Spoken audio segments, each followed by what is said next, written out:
Now, let's look at the history and evolution of community engagement. Let's look at the history and evolution of community engagement. So looking at this, community engagement has evolved over time. It's a dynamic journey that has, evolved over time in response to changing societal, political, and cultural context. From the early roots to the Industrial Revolution and urbanization, to the civil rights and social movements, to the government and participatory democracy, to international development and sustainability, and now to the 21st century and digital engagement. Now, engagement has been existing long before the word community engagement was birthed. It has been existing because looking at the early roots, the clan systems in the community, people get involved with whatever that is going on, the decision-making process, the civic process in that community. But looking at the clan system, this is more individualistic. It is more individualistic because people of those communities are descendants of a common root. So they are not diverse in the real sense. They are not diverse, but they still, that form of system allows the input of people of the community in the decision-making process, the civic process, the political process in that community.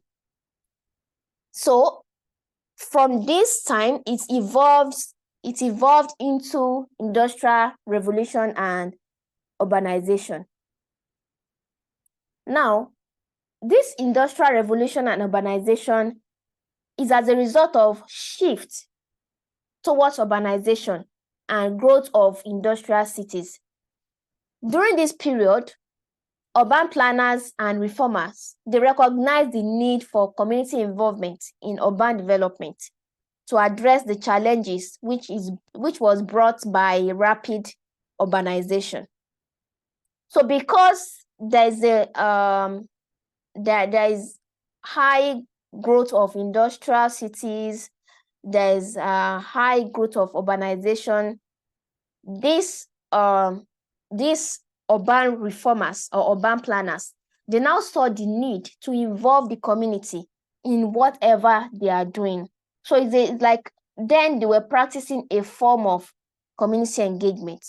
But when it got to the 1960s to the 1970s, the 1960s to 1970s saw the civil rights movement and other social movements that demanded equitable representation and participation.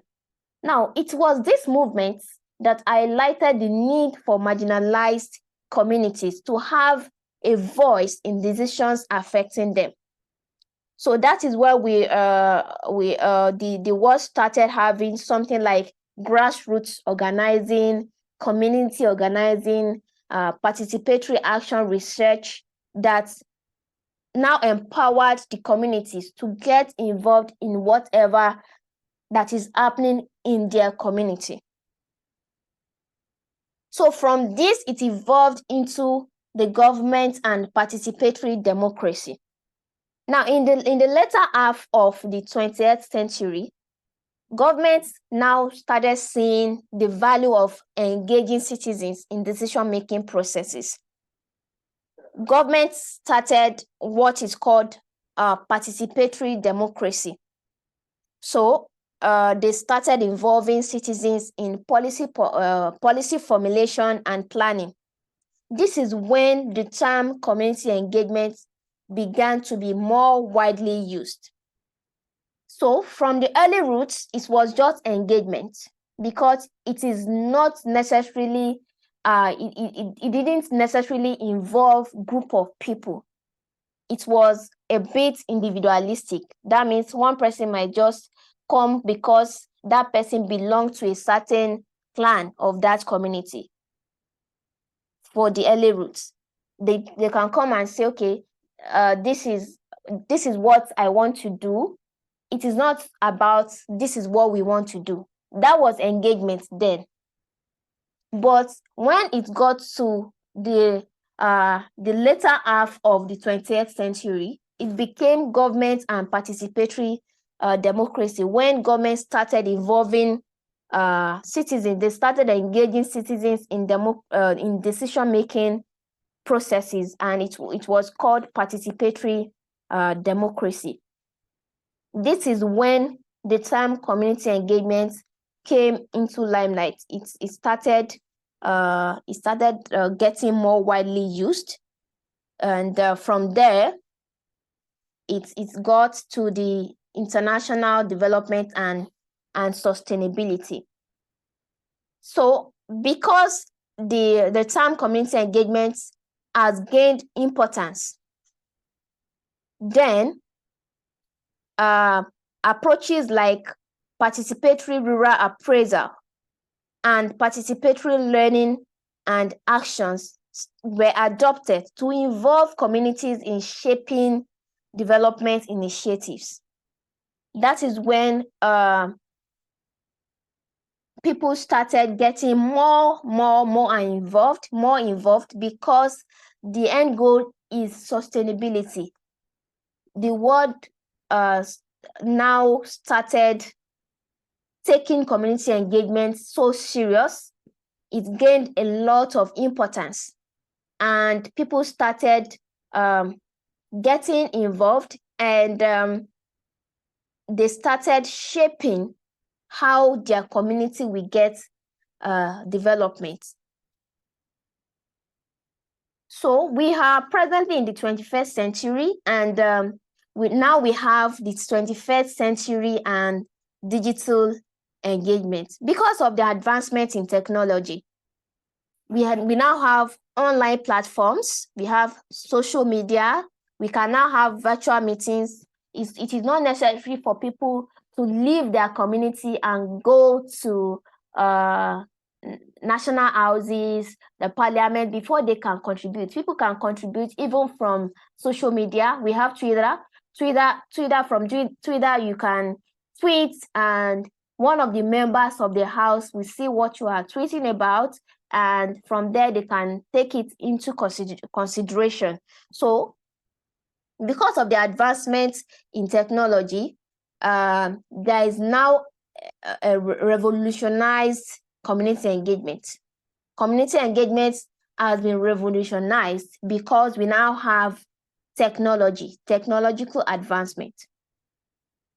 Now this has led to new challenges and opportunities in fostering inclusive and diverse engagement.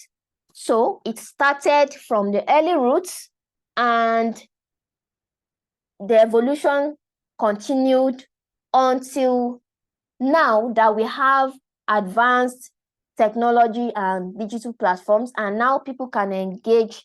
They can engage with one another. Organizations can engage with the community. Remember, community is not, we can have community of practice.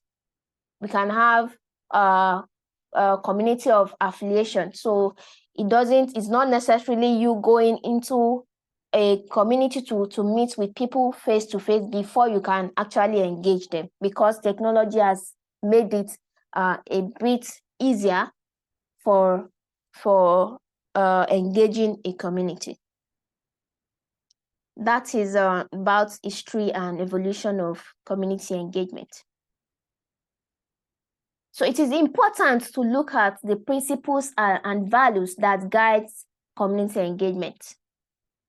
Before you can say you want to embark on a community engagement initiative or project, you want to engage a community because you want to make a certain impact, which could be social, which could be economic, which could be environment.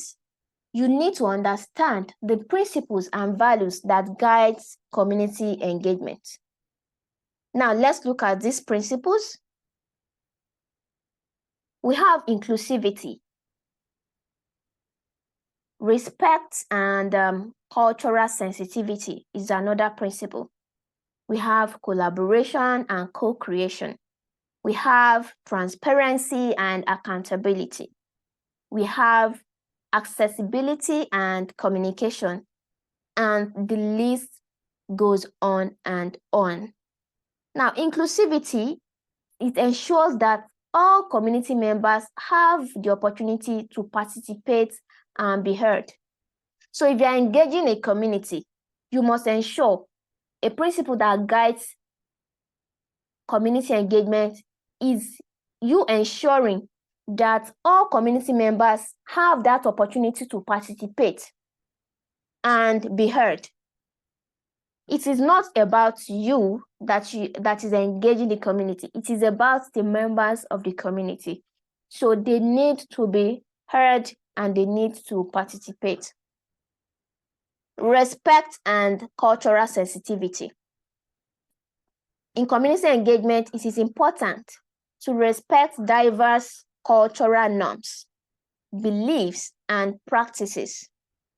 You need to respect diverse cultural norms, beliefs, and practices. Collaboration is also an important principle. Collaboration is important because you need to involve community members and stakeholders in decision making. So you as a stakeholder and the community members also as a stakeholder must collaborate to make sure that whatever that is being done in that community were decided by not just you, but also the community members, which is very, very important. Transparency and accountability. You have to be transparent in your actions. You have to be transparent in your intentions. And the decision-making process. The decision-making process also need to be transparent. And you need also to be accountable to the community. Because you are trying to make an impact. You are trying to make sure that people get involved with whatever that is going on in their community. So you have to be accountable to that community. Whatever you are doing in that community, you need to be accountable. We also have accessibility and communication.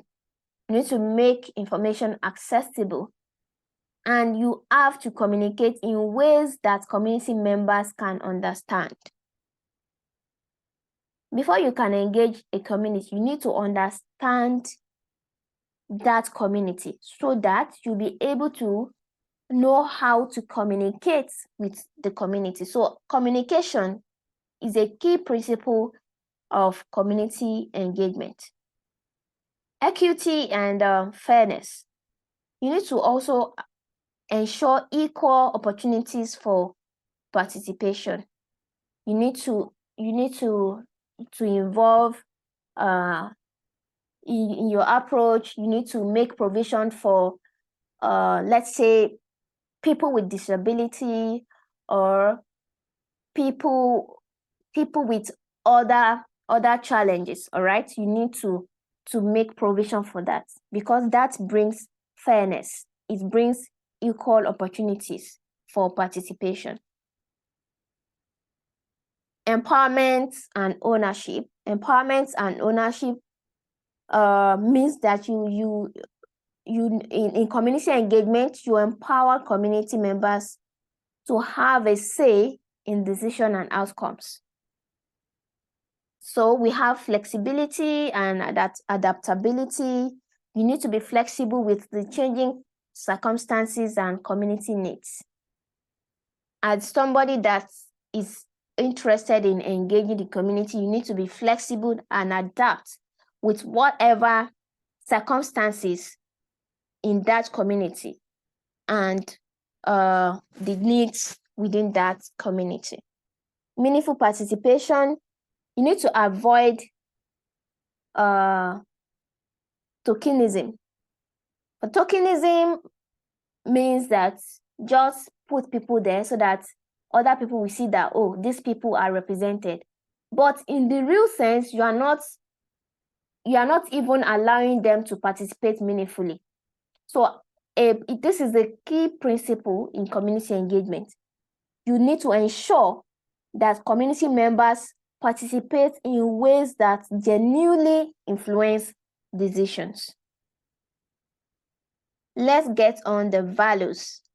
Now, the values are empathy.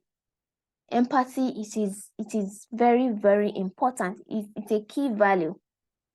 It's a key value because when you have empathy, you'll be able to put yourself in the shoes of people in that community.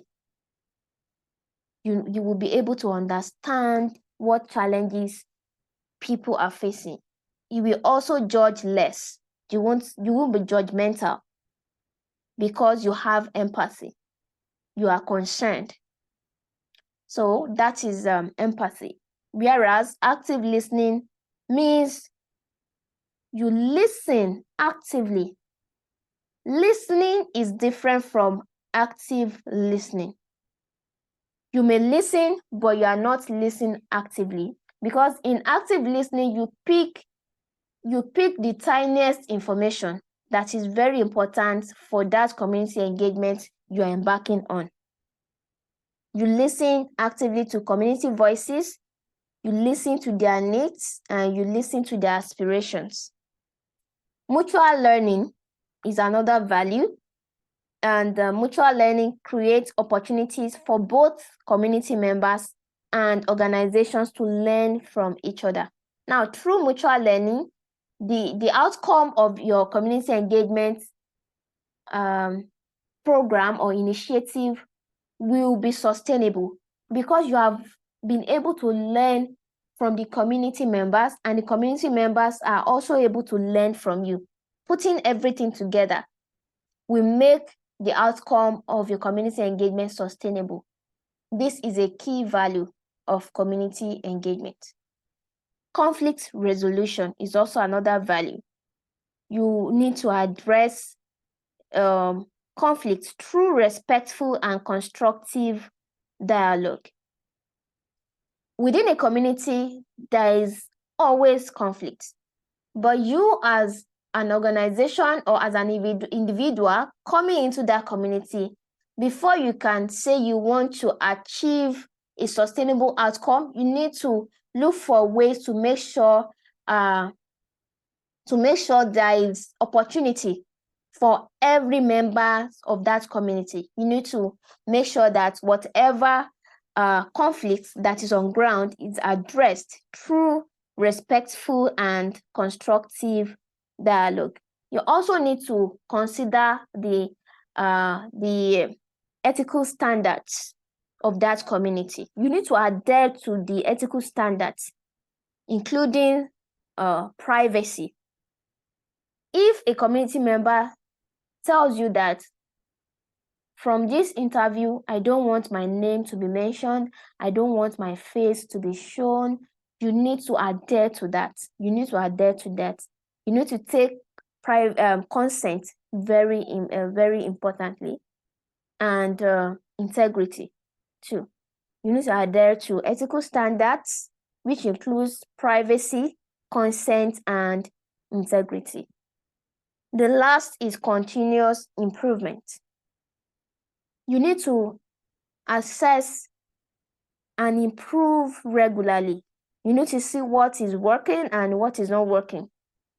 Because of this value, this continuous improvement will make you to have an open mind towards what you are doing in that community.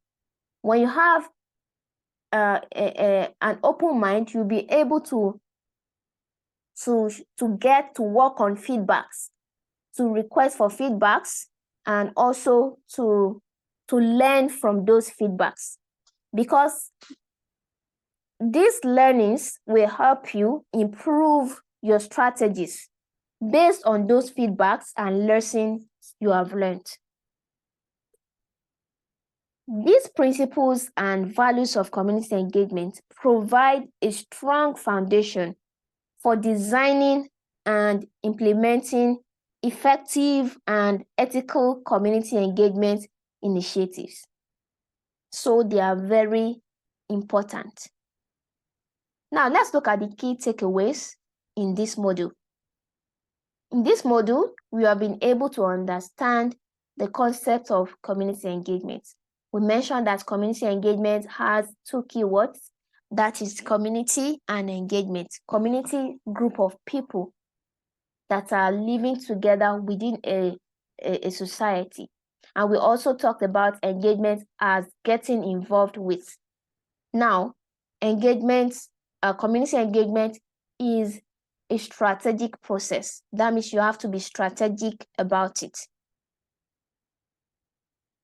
We also talked about recognizing the importance. We have recognized the importance of community engagement. We talked about the benefits of community engagement. We mentioned many benefits of community engagement, and one of them is that it brings about social innovations. It also enhances problem solving. It informs decision making, and so on. We've been able to also talk about the historical evolution of community engagement from the early roots, which is the clan system, to the participatory democracy, to the 21st century, which we were lucky to have the advancements of technology, which has shaped the way people now engage with different communities. We have also talked about principles and values of community engagement. We mentioned inclusivity, we mentioned collaboration and co-creation, we mentioned transparency and accountability. We also mentioned values, which are empathy. We mentioned active listening. We also mentioned mutual learning. Ethical consideration is another principles and values that we mentioned. In summary, this module discussed about the definition and importance of community engagement. We also looked at the multidimensional nature of community engagement. Multidimensional nature, we talked about, we mentioned the dimension as the what and the forms as the how. We also talked about what has happened in the mid-20th century until the 21st century, which we now have the advancements in technology and digital platforms. Let's look at the preview of Module 2. In Module 2, we'll be talking about preparing for community engagement. And here we'll be talking about identifying stakeholders and target audiences, assessing community needs and assets, ethical considerations, and cultural sensitivity. See you in Module 2.